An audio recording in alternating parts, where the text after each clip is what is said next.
It's officially prediction time, but how much will the UCF Knights beat the West Virginia Mountaineers by this weekend?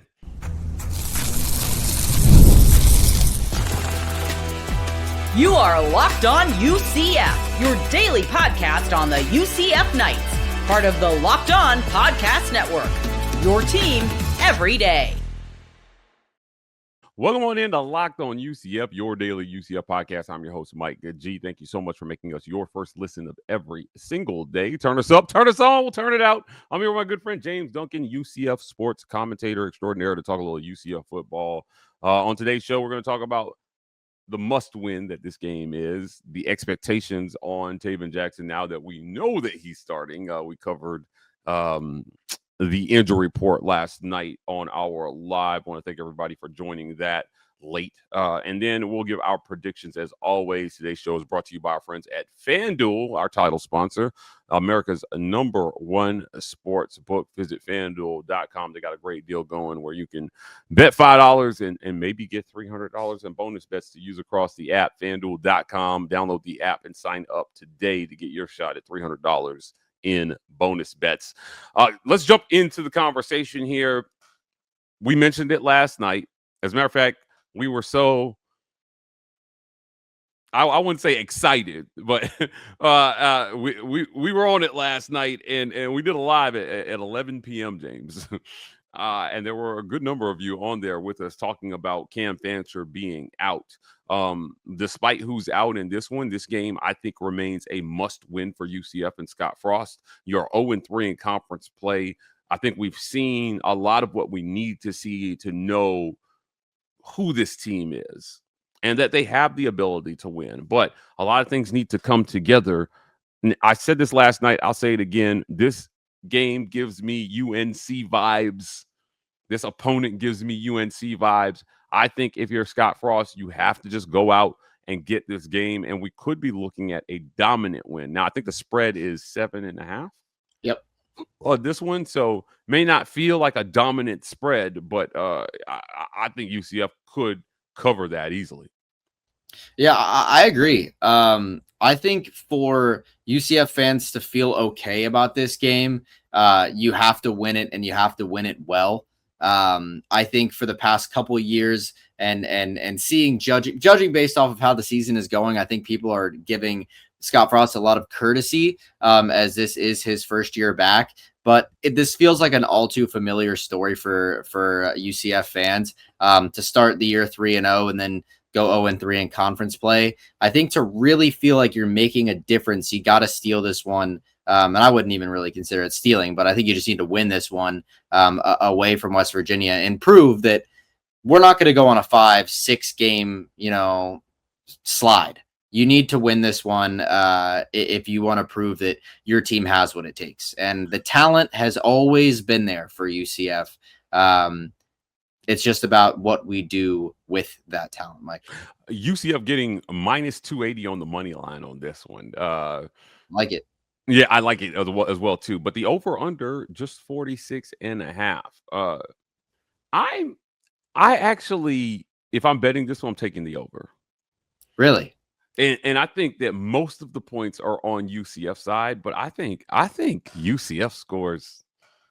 Again, I'm gonna give my predictions later, but I think they exceed 35 points in this game offensively. Oh, wow. I mean, I like it. I like it. Like, I like hearing it. I hope that's what happens.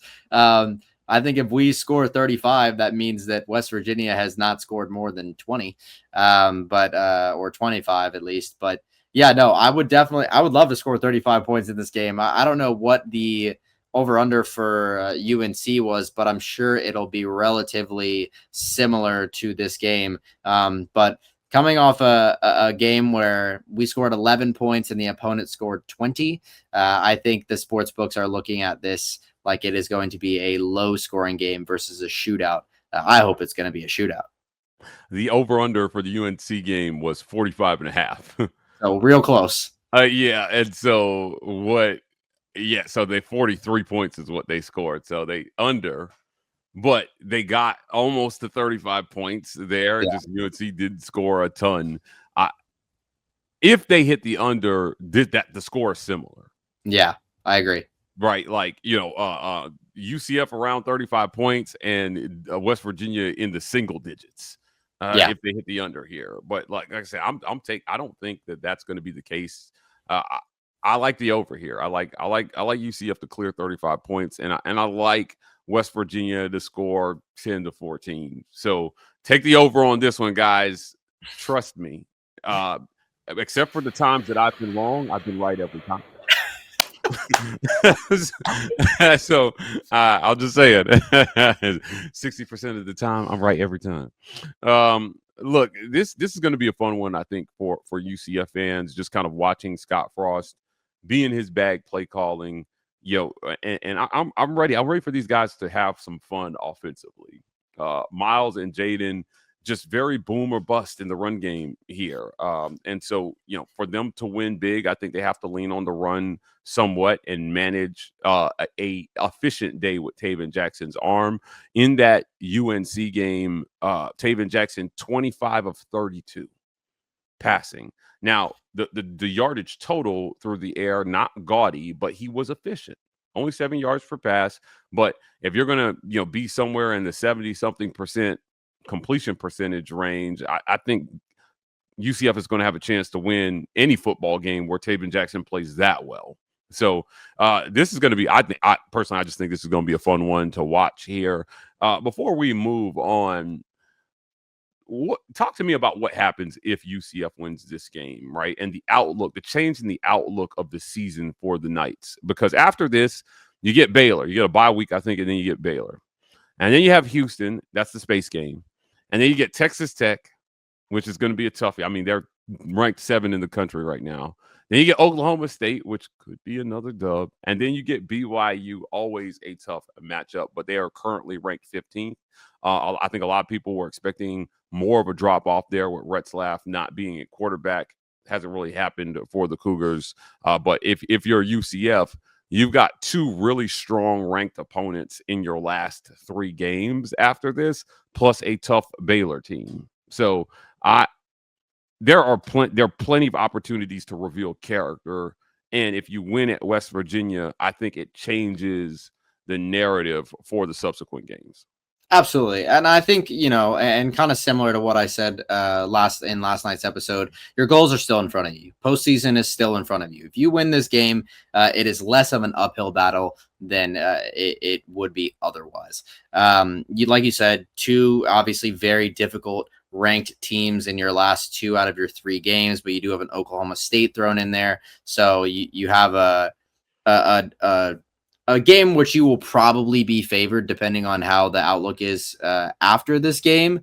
But, you got to win 1 against West Virginia. You got to win Oklahoma State, and you got to win your space game against Houston. The other 3 games are going to be tough tests for the UCF Knights. I believe all road tests. Is that the case? Are they all on the road? Yeah, looking at the schedule here, Baylor on the road, Houston at home, Texas Tech on the road, Oklahoma State at home, BYU on the road. Yeah, so all three of your tough games are on the road, but on the contrary, all 3 of your winnable games are at home, which is more favorable for you to go to postseason. So you pretty much need to win at home from here on out. And if you lose on the road, very, very, very good football teams win on the road. So it's going to be a tough year for road wins. You might not end the year with a single road win, but you hope that you can steal one. I think most UCF fans thought that you would have probably stolen one versus Kansas State in Manhattan or in Cincinnati at Nippert. You would have liked to have stolen one of those games, but the past is the past. You got to look towards the future. Win all of your 3 games at home, and you'll go to postseason.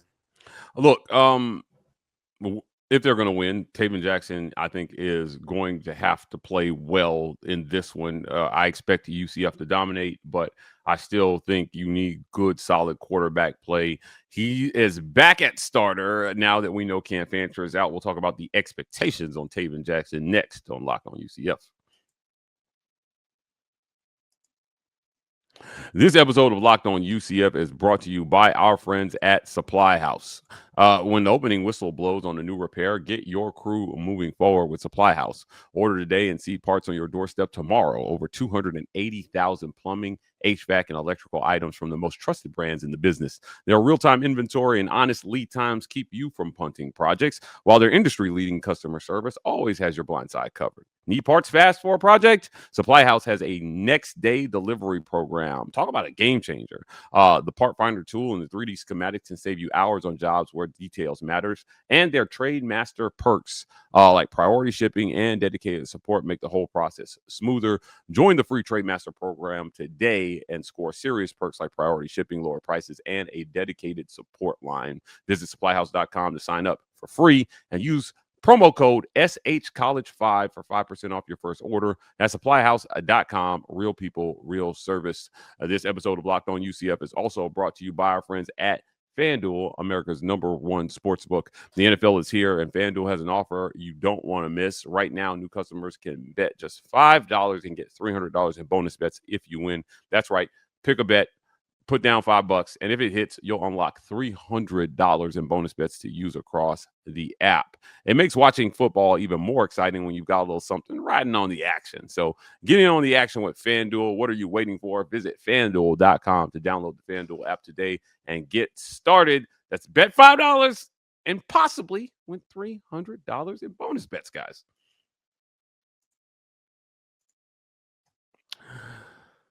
Expectations on Taven Jackson, as I mentioned in that UNC game, 25 of 32.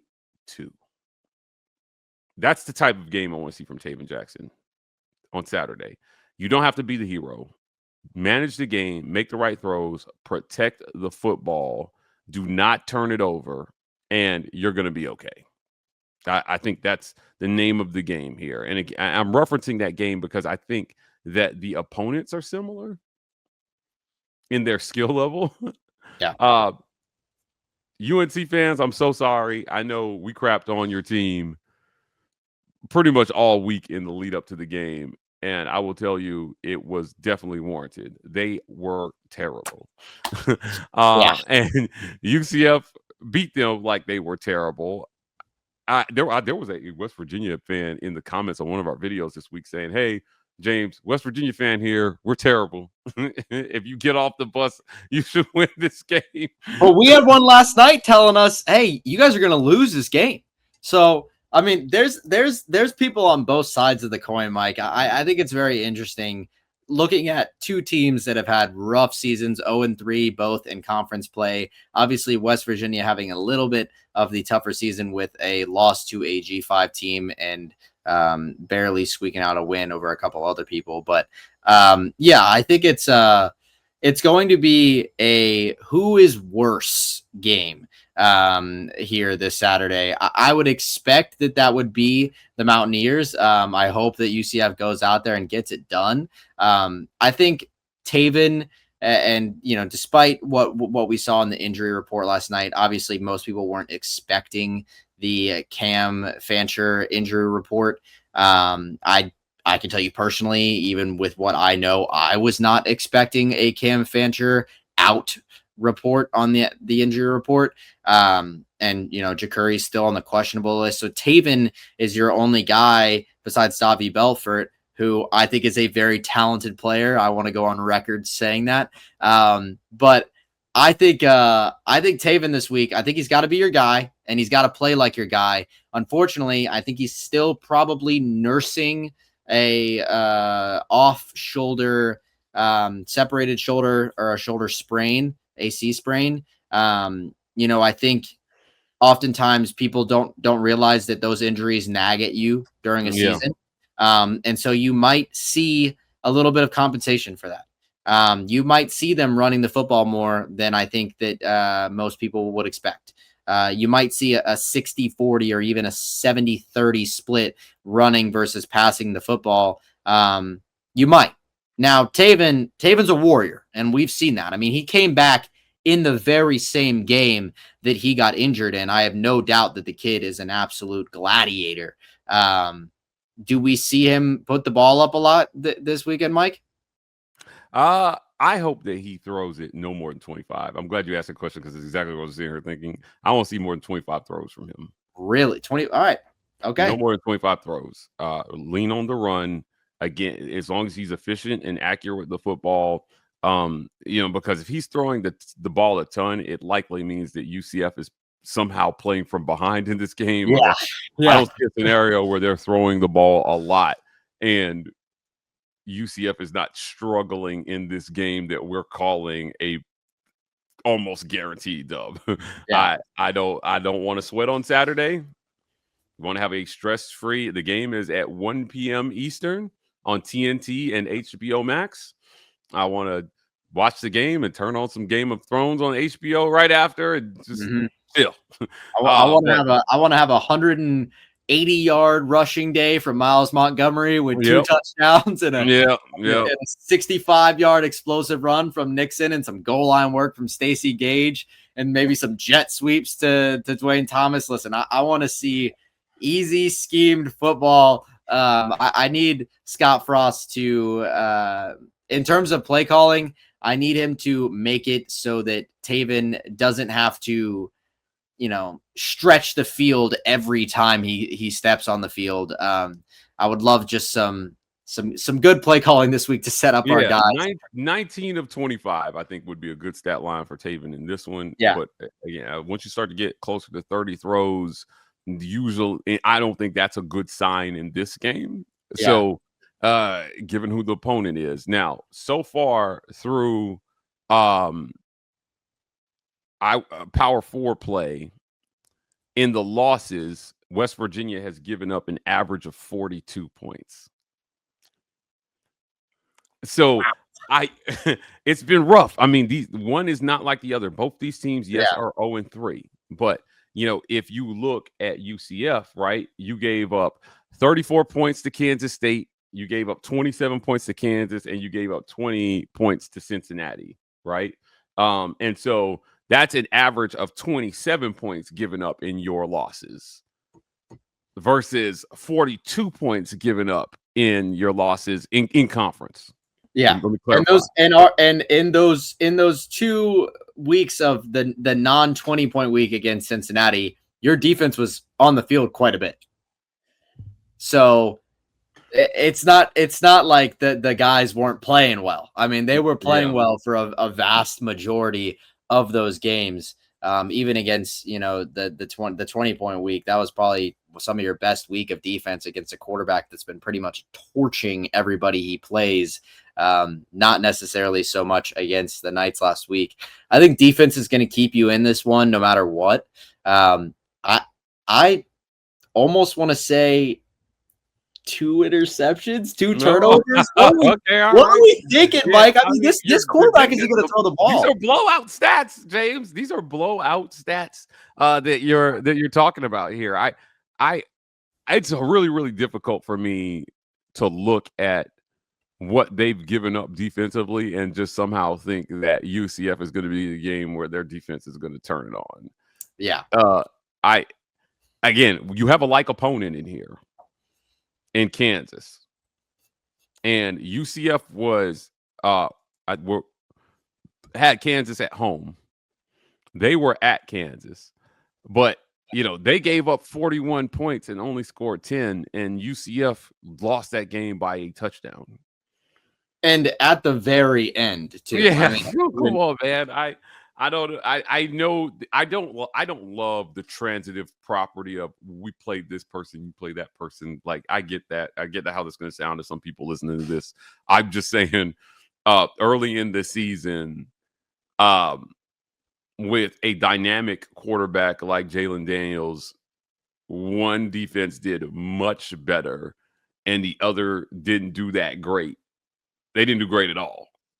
So if you're Scott Frost, your Knights are a lot closer to where you need to be foundationally in year one than West Virginia is to any semblance of being a just below average football team. Yeah. Yeah. Absolutely.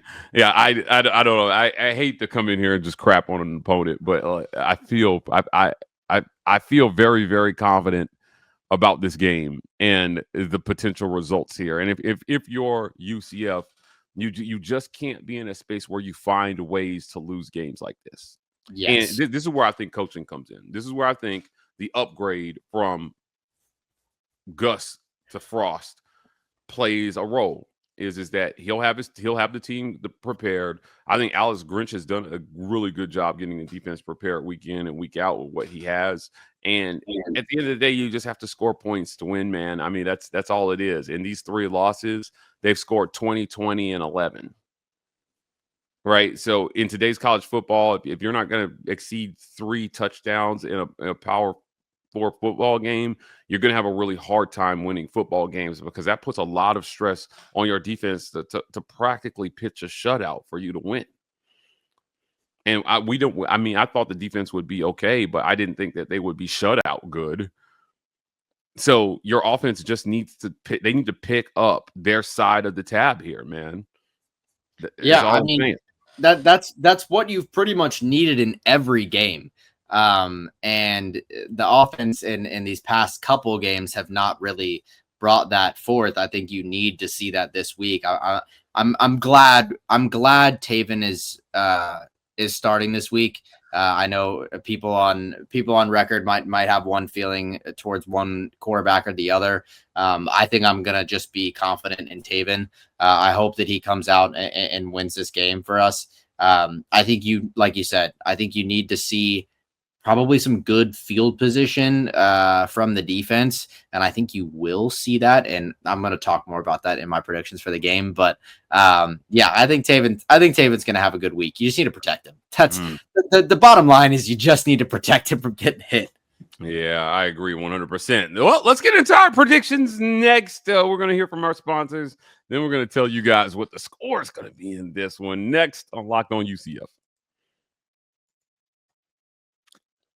This episode of Locked On UCF is brought to you by our friends at Mazda. Mazda crafts cars for those who do more than simply move. Mazda delivers confidence with every single ride, guys, with more IIHS Top Safety Plus awards than anyone else as of August of 2025. From footwork to breathwork, athletes sweat all the details. Mazda brings this same intention to how they craft every model. You can feel Japanese craftsmanship in every single detail of the car, from metallic accents available on Napa leather upholstery. You can make everyday drives feel like anything but. From smooth handling to intuitive controls. Like UCF players sweat every detail, Mazda sweats the details for you, so you can be confident that you're buying a quality car every single time you drive a Mazda. When you make every move count, impossible becomes irrelevant. Mazda, move and be moved.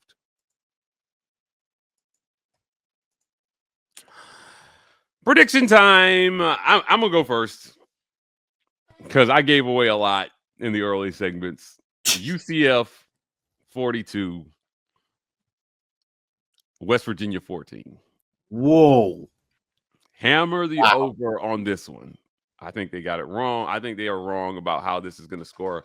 I've got UCF at their averages in terms of what they've given up in their losses here, right? Like, I mean, as I mentioned, so far, West Virginia, in this 3-game losing streak, they've given up 41 to Kansas, 48 to Utah, and 38 to BYU.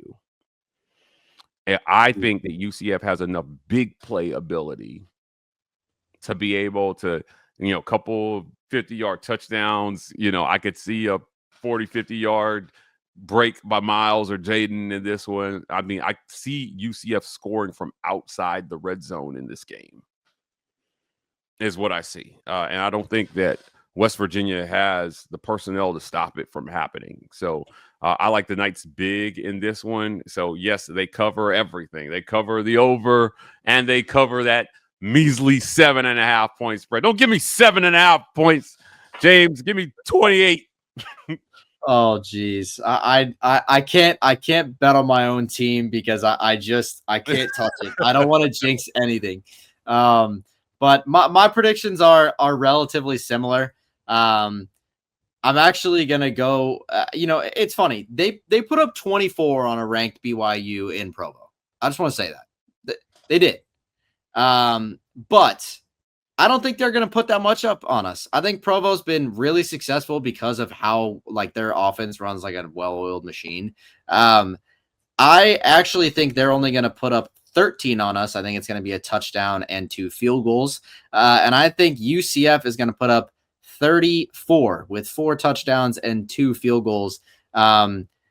Whether those touchdowns come on offense or defense, I'm interested to see. So my final score prediction is 34-13. UCF gets the dub over West Virginia. I think it's going to be a super, super interesting game, Mike. I'm going to hammer this home. Give me 2 turnovers against West Virginia. Because here's the thing. If you look at what their quarterbacks are doing this season, I was told, and we were told that either Scotty Fox, the true freshman or redshirt freshman, or the other freshman, Khalil Wilkins, is going to play this game. Both Khalil Wilkins, I believe, is the starter that we're going to see. Either way, he's got 10 completions and 2 picks.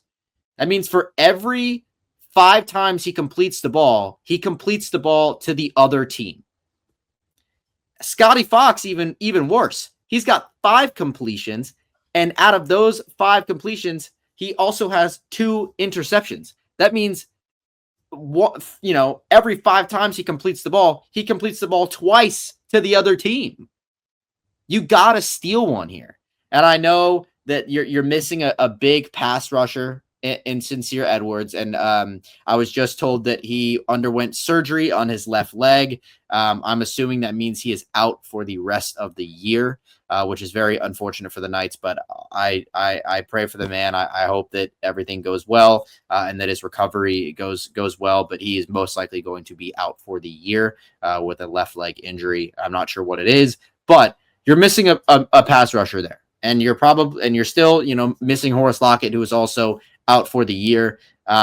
It's going to be a tough week in terms of pass rush, but I think you're getting a golden opportunity to go against a QB3 or QB4. Both freshmen haven't really seen the field a ton. You're getting an inexperienced quarterback here against West Virginia. You gotta force him to make a mistake. You either get him to cough the ball up or you get him to throw you a pick. Yeah, I like the turnover predictions because when you get turnovers, the game gets massively easier for you if you're the Knights.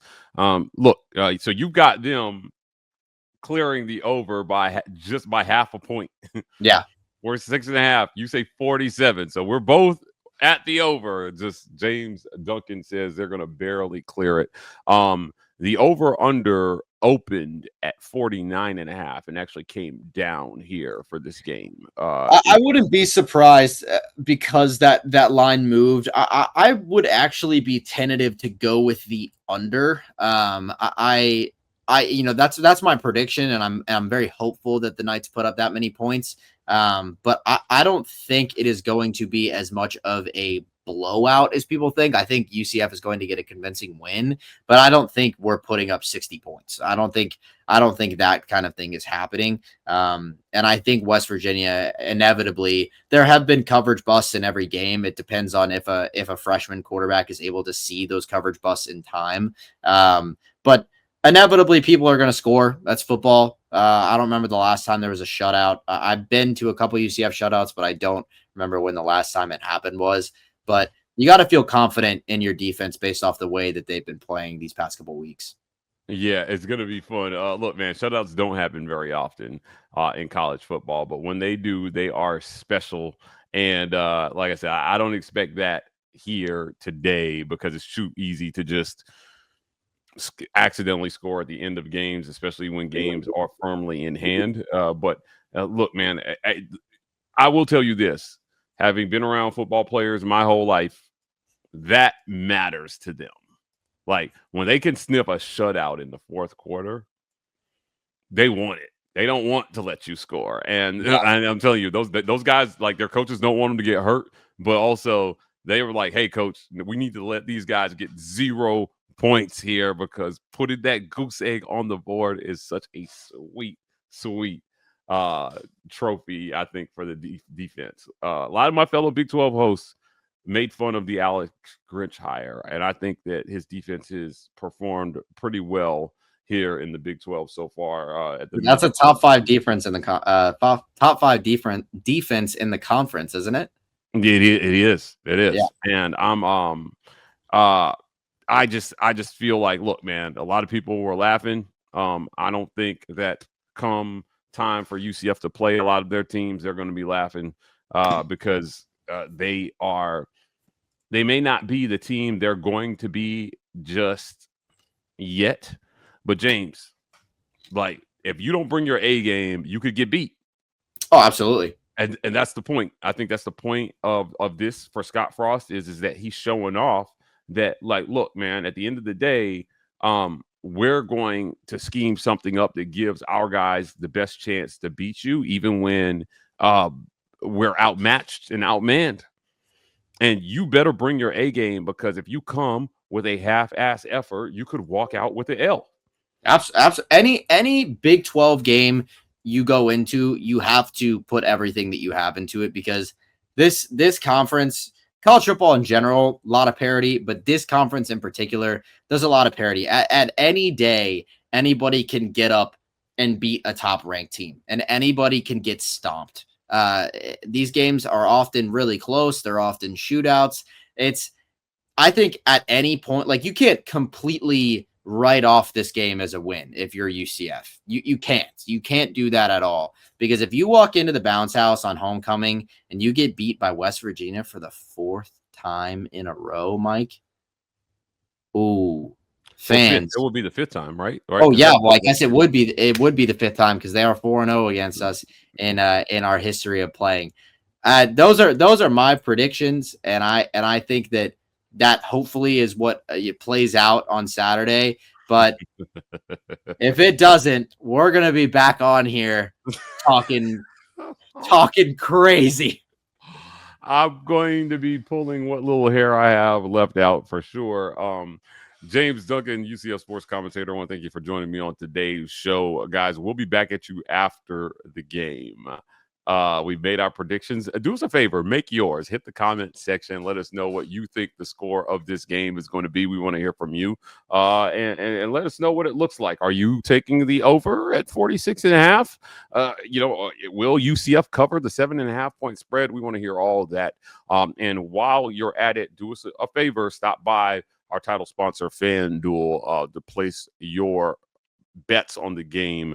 FanDuel, America's #1 sportsbook, giving you guys a great opportunity to win some bonus money there, betting just $5. So if you live in a state that qualifies, do us a favor, hop on over there. We'll be back at you guys tomorrow with more Locked On UCF. But before we get out of here, I do want to say thank you to everyone who has patroned this channel. We are at a year of doing this month. And James, it has been a pleasure and an honor to be able to talk to UCF fans about their UCF Knights. We have brought you recruiting interviews. We've got coaching interviews planned.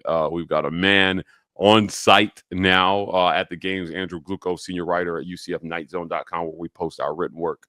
Go support it all. Your support means a lot. I know we ask a lot of all the listeners, but most of all, we just need you to listen. That's it. Right. And if you guys listen, we'll continue to bring you the conversations you want to hear about your UCF Knights, as well as the access. Tomorrow, I am recording with Kane Archer. I suspect that young man is going to reaffirm his commitment to Scott Frost and the UCF Knights in that interview. You don't want to miss that. And that's the kind of content that we want to bring you guys. So please hit like and subscribe on the channel. Help us continue to be the #1 UCF podcast and show out there on the podcast platforms and on the YouTubes. And we'll be back at you guys tomorrow with more Locked On UCF.